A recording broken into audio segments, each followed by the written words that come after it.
Now, tackling a drawing as complicated looking as this with lots of textures and colours can seem really daunting. In this short video I'm going to show you exactly how I do the underlayer using my simple logical techniques and plenty of colours, and stay to the end, I've got an extra special tip just for you. Enjoy! Hi, welcome into my studio. On this video I'll be creating this realistic and vibrant crocodile in pastels.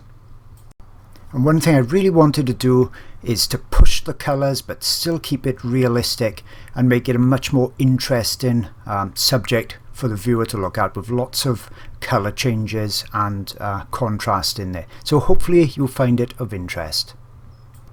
Now here's a quick look at the reference photo. It's a free reference photo. I'm using Fantastic Image, and this is just a part of it. I'd love to have created something perhaps 3 foot long and done a really full size or full image of the crocodile, but I really want to show you just the techniques on my video, so I've taken the most interesting, most detailed part for this video. Now for this initial blocking in, I'm using PanPastels. In this case, you can use pastel sticks, you can just use pastel pencils, as I've shown in many of my other videos. I like to show you all different ways of doing things so you can use the supplies that you've got. Now that said, I'm using pans as well because I just find them by far the easiest way of doing a quick underlayer. And also you can mix the pans together, as you'll see a little bit in this video, and I've shown it a lot more in other videos. So you can actually blend and mix colours together like painting, so you can get all those little colour variances. Now I've got just a few colours here that I've picked out. I'll be using these little soft tools as well as applicators.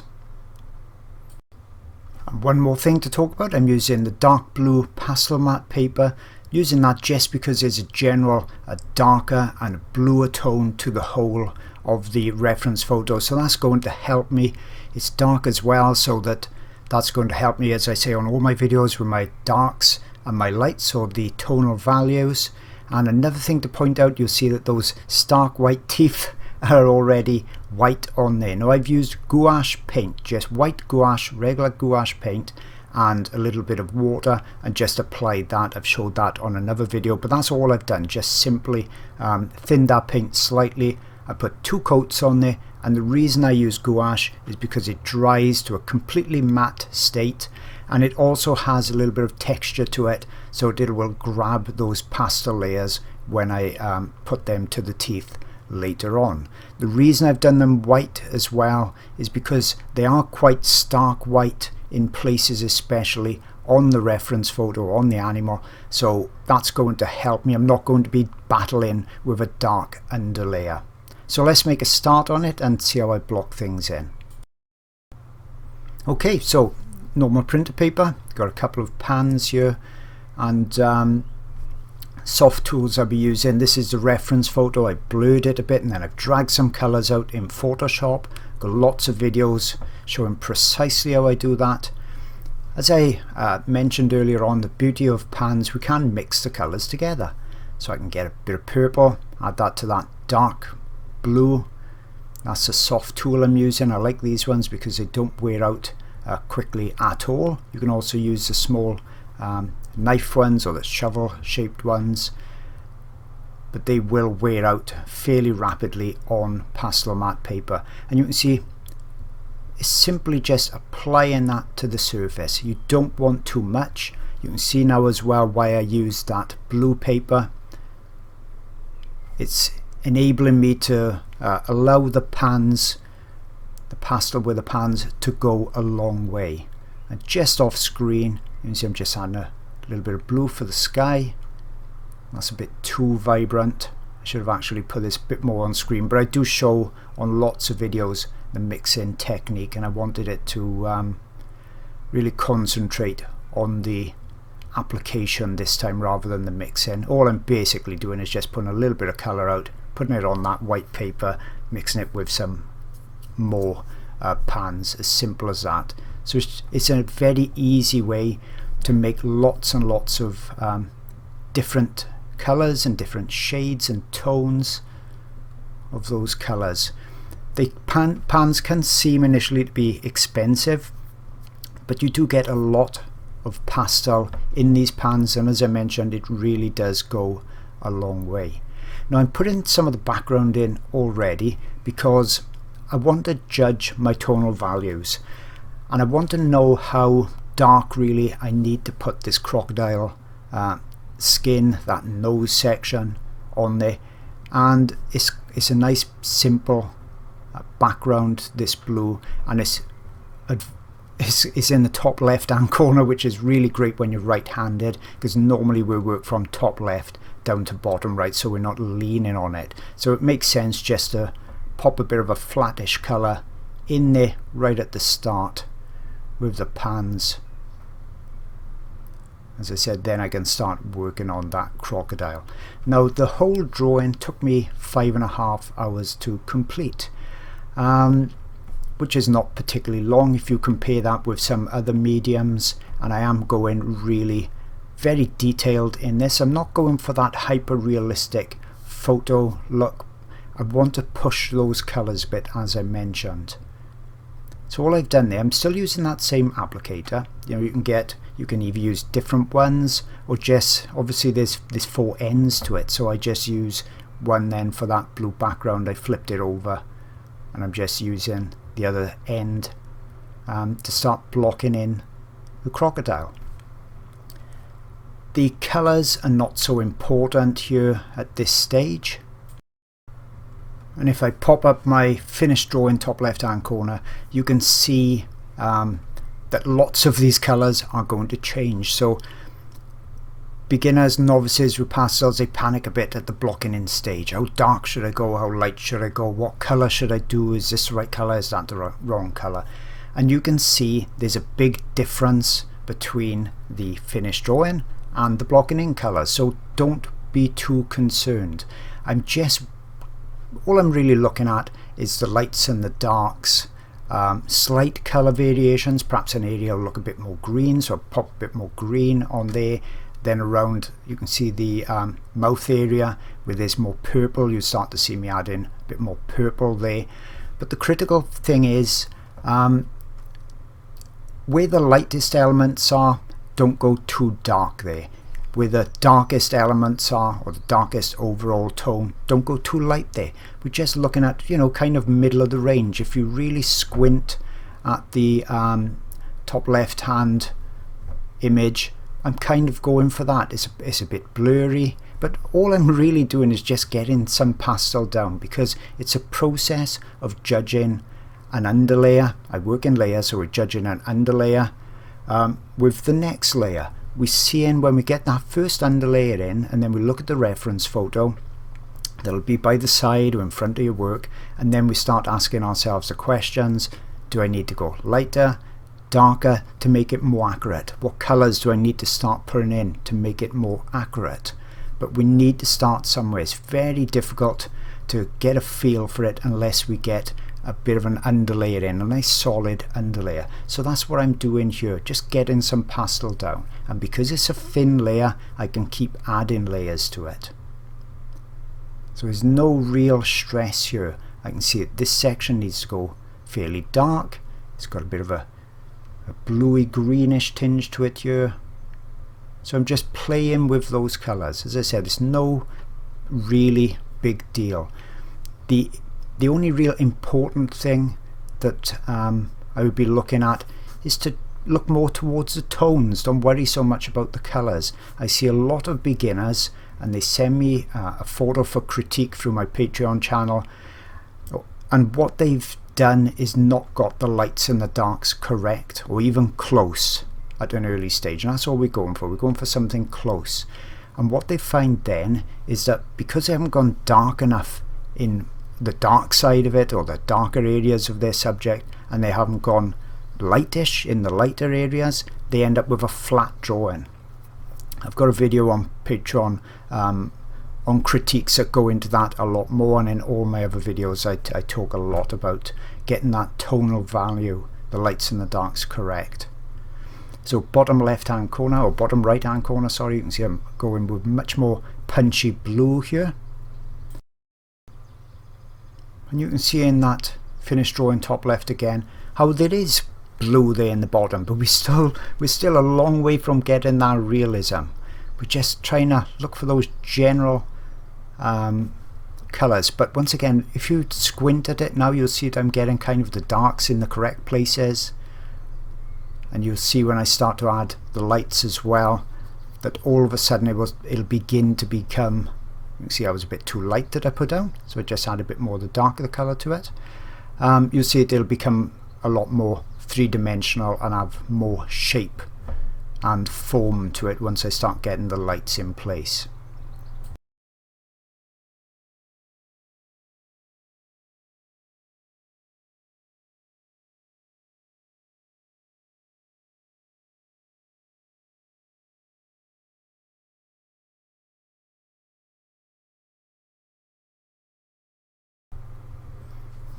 Adding in those lighter purple colours. So once again, if you squint, you can see I'm not going really bright. I'm not going as bright as it needs to be in the end yet, because with pastels we've got that advantage, we can overlay lights over dark to a really great degree compared to most other pencil mediums. So we've always got that advantage. You can see that three-dimensional shape starting to take place, but look how far away I am from the realism in the final piece, and that's what I'm saying about not being too concerned at this stage. I'm really going in very loose. I'm probably going in more loosely on this underdrawing or underpainting, whatever you'd like to call it, than any of my other pastels. And I wanted to do that to just show everybody how loose you can go in the underlayers and then start really tightening up on the detail in the upper layers. But nothing is really as easy, I found, as PanPastels for doing this initial stage. Can be done with sticks, as I mentioned, but personally I really love these pans.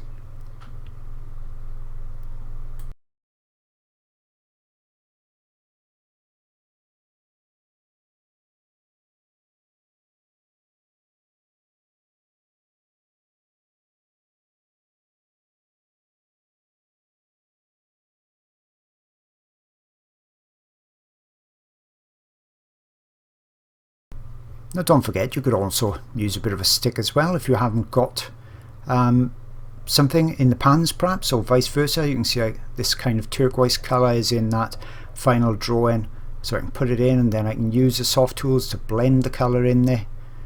All of the pastels are intermixable. The only thing you've got to be careful of is you don't start introducing oil pastels, because we're not using those at all. I never use those in my videos.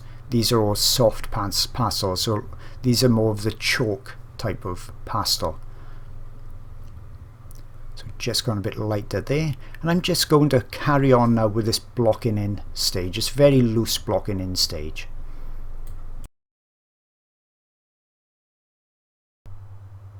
On to the bonus section, and we can't talk about crocodiles or alligators without looking at the most prominent part, which has to be those magnificent teeth. So let me show you how I completed one of those as well. Okay, so finally onto the teeth, and what I'm using there is a very light grey. It's almost white but not quite. And then at the front here we've got some of the colours that are actually on the crocodile, in the shadow areas in particular of these teeth.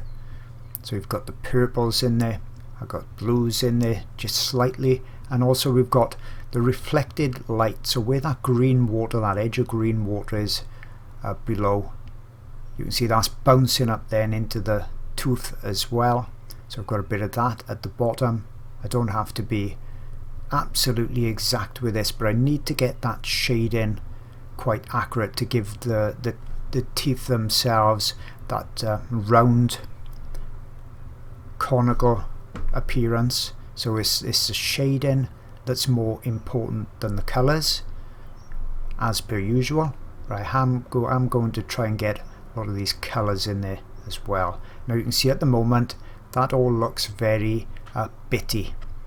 We can see the grain of the paper, so I'm going back in with that light grey pencil. I'm using that almost like a blender. So you can see I'm lightening the tones with it, but I'm also getting rid of that grainy appearance because I don't want that on the teeth at all. And I'll do a couple of layers on this as I increase the accuracy. Shouldn't really be blowing pastel, but I couldn't help myself on this stage. There's tiny little bits of pastel dust that I wanted to get rid of. So that's why you're seeing that paper moving, but I'm blowing it away from me, and I have got the filter in front of the drawing as well, filtering the air.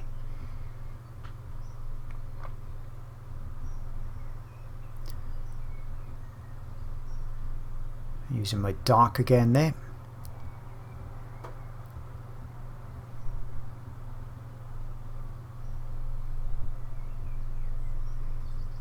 Helps when you squint as you're doing this, when you're looking at the reference.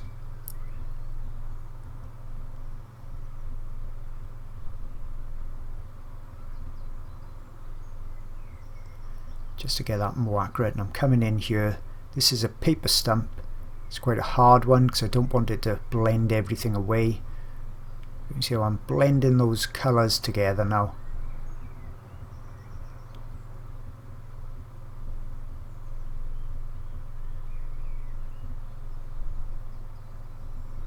Using the edge to blend a larger area. Little circular motions up and down.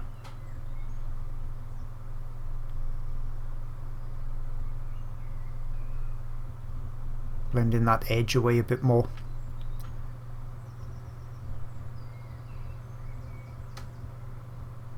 I'm getting quite happy now with the tone, so the lightness and the darkness of that. Now I've got a bit of that yellow appearance on here, so that's a creamy Carpathello pencil, creamy colour. Let's increase that purple a bit at the top. Got lots of that purple in the Crocodile, so it's going to look natural. Blend a bit with my finger.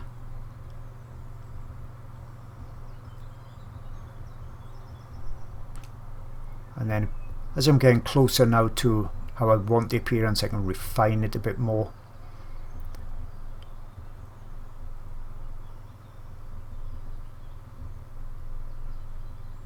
And then we've got some of that bounce light coming here as well.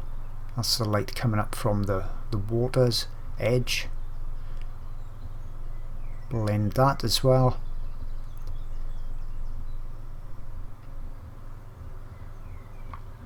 And that's looking a lot more accurate. What I could do with now is tidying up some of these darks. I got that tooth I got to put in there, that light blue one.